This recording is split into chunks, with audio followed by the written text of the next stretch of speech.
To me, the number one brain food is sleep. The number one brain food is sleep.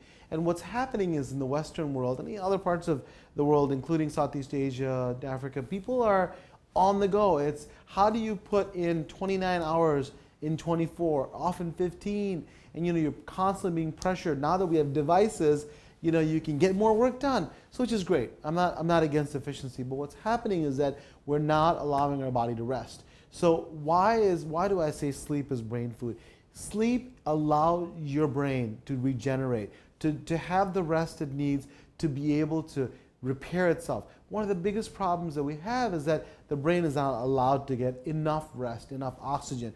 Remember, when you're sleeping, you're repairing your body, getting enough oxygen, and sleep is a critical part. So number one is getting enough rest. Number two is getting enough exercise. And three is getting the right balance of nutrients. So I don't particularly think that one food per se is the best brain food, but I do think you have to have plant-based nutrients and what we call phytonutrients. So that you spell that P-H-Y-T-O, nutrients. And why that's important is because it gives you that balance of vitamins and minerals and antioxidants.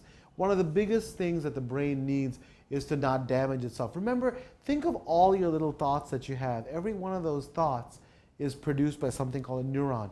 And imagine the millions and millions of functions that it has to do every single day. Well, it needs, so when those things happen, all you're doing is imagine two cells firing electrical impulses. Bam, that's a thought.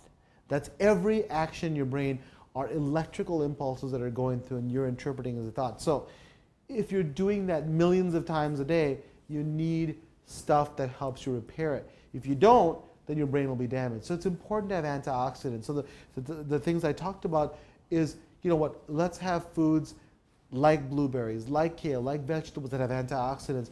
Let's give it the right amount of fat. Let's give it good fat because the brain also needs those calories to be able to be functional. So I think in general, getting the proper nutrition, absolutely, but getting enough rest and exercise.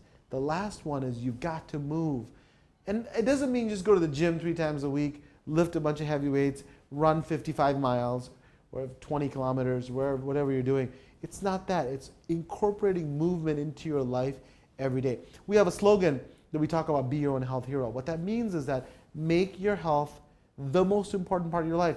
Don't say that a football player is my hero or a movie star, but rather my health is my own hero. When you do that, then you can move naturally, because moving naturally, doing anything, even gardening, walking, it doesn't have to be anything tremendous, but that helps your brain. Multiple studies have shown that even moderate exercise helps your brain have, guess what, more longevity, last longer, because when you exercise, that blood goes into your brain, gives it oxygen, gives it the ability to repair itself.